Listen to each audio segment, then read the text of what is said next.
ci lu aju ci élection législative yi ñu xëcc fukki fan ak juróom-ñaar weeru novembre atum 2024 séddaleem carte électeur yi dinañu ko wéyal ci biir réew mi yépp ba fukki fan ak juróom-benn weeru novembre atum 2024 bu ñu ne ëllëg la wote bi bu dee biti réew dina wéy ba fukki fan ak juróom-ñaar bésu wote bi. ñi mu yitteel mën nañu wéy di jëli seen carte électeur yi ci commission yi autorité administrative yi taxawal fukki fan ak ñaar weeru octobre atum 2024 ci préfecture yi sous-préfecture yi mairie yi bu dee biti réew ci ambassade yi wala ci consulat yi. carte yi nag dinañ ko joxe loxo ak loxo bépp aji wote ci kaw mu wane carte d'identité biométrique bu CEDEAO ak récépissé bi mu bindoo. bu fekkee récépissé bi mu bindoo dafa réer aji wote bi dafay siife benn déclaration ci ngor ci kanamu commission bi. sama carte sama baat. waaw conférence bi comme ni ma ko waxee sànq conférence internationale la boo xam ni d'abord ñaari entité ñaari pàcc ñoo ko séq benn bi mi ngi tudd dynamique unitaire panafricaine beneen bi mi ngi tudd plateforme mondiale anti-impérialiste ñaar yooyu ñoo jokkoo pour organiser ak comité national préparatoire bi conférence bi li ko taxoon jug c'était d'abord benn occasion maanaam c'est le centenaire de la naissance de Amilcar Cabral ñu waroon ko célébrer donc si dëkkam muy Guinée-Bissau ñu jéem ko wante mu jafe ndax conditions yi réunirul foofu quoi bëgguma si sori ñu ne donc dañuy ut plan B tànn Sénégal boobu avant muy am sax changement si dëkk bi waaw mais si finalement changement bi am ñu maintenir ko waaw loolu mooy occasion bi indi conférence bi ak li nga xam ni mooy le centenaire. Maintenant thème conférence bi ñaari fànn la benn bi 3e guerre mondiale parce que dafa mel ni dafa am yuy wone ni daal àddina bi dafa mel ni buy dem ci 3e guerre mondiale donc kooku naka la ñuy fexee pour fànq loolu mooy benn pàcc fànn bi ñaareel bi mooy jonction diggante panafricanisme de combat ak internationalisme anti-impérialiste waaw su fekkee ni jar na farañ fàcc ci wolof tamit ñu wax ko waaw wala leer na waaw donc benn bi affaire panafricanisme la waaye panafricanisme bi nga xam ni dafay taxaw temm pour xeex ak beneen bi wàllu àddina bi internationalisme boo xam tamit day xeex impérialisme loolu mooy thème conférence. waaw c'est la première fois mu am fi nga xam ni mooy Dakar mais bii mooy 7e édition bi donc am na ci ay dëkk yu mu am juróom-benn ba ñëw ñu ne nag suñuy traité panafricanisme dañuy ñëw Afrique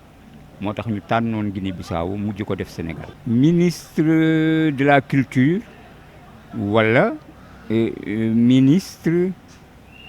chargé des questions internationales tamit ak des questions panafricaines soo xoolee même dàkkantalu ministère boobu ak thème conférence bi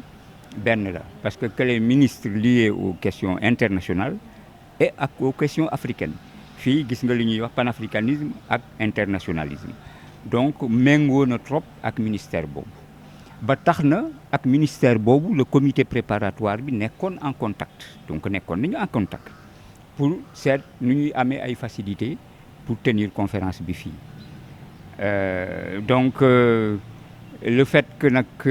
contact boobu mujjewul suivi parce que ñële dañu nekk ci dañu lu ñu dàpp waaw ba tax na du ñu am toujours possibilité bi pour def mais contact bi amoon na maintenant li nga wax culture bi tamit daf ciy ànd parce que moom Afrique foo ko tuddee rek ni culture te ci panafricanisme de combat aada caada daf ci am solo Cabral mi ci boppam dafa jëloon culture teg ko ci kaw parce que moo doon wax xeex bi pour tekki suñu Afrique acte de culture la noonu la ko tuddee facteur de culture la donc amul culture nii rek ay way ak ay kii waaye acte pour tekki suñu continent tekki suñu réew ci boppam soo ko teqalee ak culture du antu waaw donc message bi maintenant mooy fii am na coppite te coppite bi am parti bi nga xam ni moo ko def dafa tuddoon patriote du Sénégal pour le travail, l'éthique et la fraternité ci mujj gi mu tudd patriote africain du Sénégal xam nga kon thème boobu ak turam bi dañu méngoo waaw donc ñun li ñu doon wax li ñuy wax mooy option boobu nga xam ni ñoom ci seen bopp ñoo ko jël moom la conférence bi di traité kon boog li nga xam ni moom mooy tukkee ci conférence bi te am ci réew mi nga xam ni tey ñoom ñoo ko jiite war nañ ci sukkandiku pour xool ban njëriñ la mën a am ci ñoom lii nga xam ni moom la sumb parce que ñi fi daje presque continent yëpp ñoom ñoo fi daje ay européens ay américains ay asiatiques ay africains de toutes les régions du continent waaw donc li fa mujj mën a jugee ci xalaat lu mën a am njariñ la pour ñoom donc nañ ci sukkandiku pour seet naka la ñuy mën a jëmee kanam. Eh bien écoutez, on est venu au Sénégal, à Dakar plus particulièrement, pour organiser une conférence panafricaine internationale anti-impérialiste. Nous sommes là donc pour réunir tous les militants qui souhaitent vraiment mettre fin à l'impérialisme, c'est-à-dire à la domination, pour ce qui nous concerne, de l'Afrique, mais plus globalement à la domination du monde. C'est-à-dire qu'il y a vraiment une caste qui contrôle le monde depuis très très très longtemps et qui pille, qui vole, qui assassine et qui provoque les guerres. Et il faut que ça cesse. Et qui fait en sorte que les peuples ne puissent pas bénéficier de leurs richesses, comme c'est le cas en Afrique par exemple. Et nous nous sommes réunis ici pour rassembler les militants africains, panafricanistes, qui se battent contre ce système, mais aussi les militants internationalistes qui se battent aussi contre ce système dans leur propre pays. Donc là, il y a des Italiens, des Belges, des Français, des gens de des quatre coins du monde, des Coréens, et chacun se bat dans son pays contre l'impérialisme. C'est nous qui l'organisons, oui. Donc c'est la première conférence de cette nature qui est organisée, et c'est nous qui l'organisons avec les camarades de la plateforme anti-impérialiste qui réunit plus d'une trentaine d'organisations, et nous, Dynamique unitaire panafricaine, nous réunissons plus de 25 organisations africaines. Donc il y a deux entités. Il y a une entité plateforme anti-impérialiste qui réunit des organisations du monde entier qui se battent contre l'impérialisme dans leur propre pays. Et il y a la Dynamique unitaire panafricaine qui, comme le nom l'indique, réunit des organisations africaines et afrodescendantes et qui se bat pour justement ce changement et cette rupture-là avec l'impérialisme. Et il y a une troisième entité. C'est très important, une troisième entité qui est le comité national préparatoire sénégalais. C'est-à-dire les camarades sénégalais se sont réunis dans un comité de différentes organisations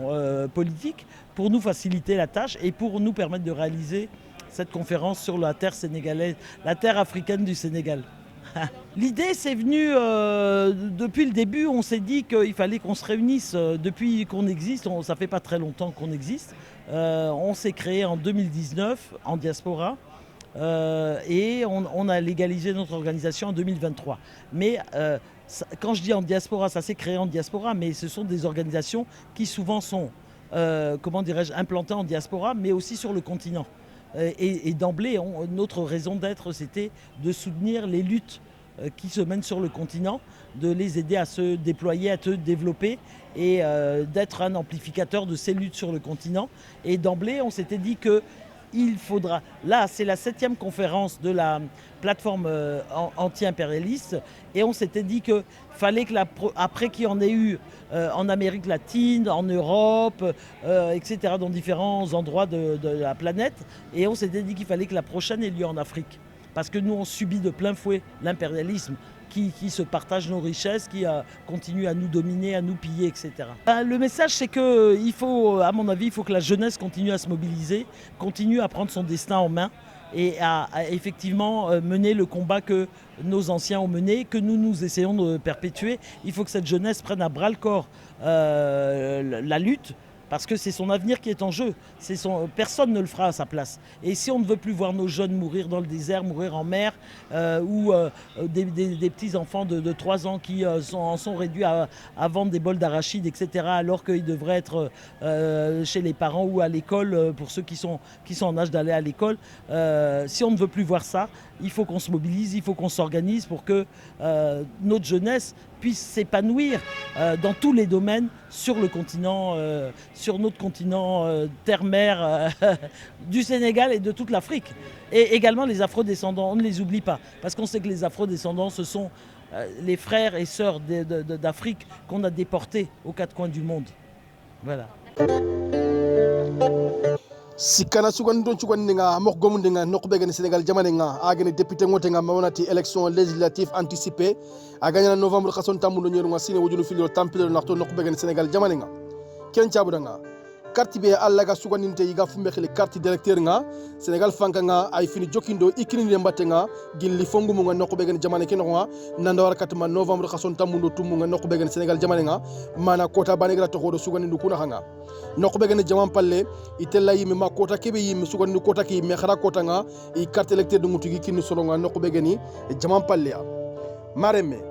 commission mpay ku nga fankangiri ta hundi gil octobre khaso ke tamundo filunga nokbe gene Sénégal jamane nga kun commission ga sigro fofo gata na kategele carte électeur no ku kini ndenga agene commission ben sigiri sigini nokbe gene jamane ken nga kun commission ita hon minakha ayen préfecture nga sous préfecture maire ninkani nga wala kubeni gi khile représentant diplomatique wala consulaire iga nokbe gene jaman palle kubeni ga fankanda nga gilli taxi nga nokbe gene jaman palle nanti nga ngana itela wuto andan carte d'identité biométrique nyantelle agene CDAO wala fumbe gata na kategele récépissé nga kula na kata en carte électeur nkita sele ganani ibe récépissé nga sanku anga kebe de benta ayani ga fumbe be khilli en kembe gen électeur ke en déclaration ya de berni ga khilli déclaration sur l'honneur en a signé gil commission ku tani do men hanga mareme gangon payga katagila suko fumatenga fumbe gatana katagile carte électeur ne kibarenga sere sukamuri ni carte électeur ngita hakat be godiga mo khadan kundu nawut novembre kaso ke tamundo filonga il commission nga idi wuni gil noko be gen mairie kaninga kendo dingro be ni ko ngay gata huni fumbe gatana katagile préfecture nga kendo sous préfet nga kendo représentant ni ben gen gel fankanchoro nga noko be gen jaman palle ma carte ma voix carte nga aya den kanenga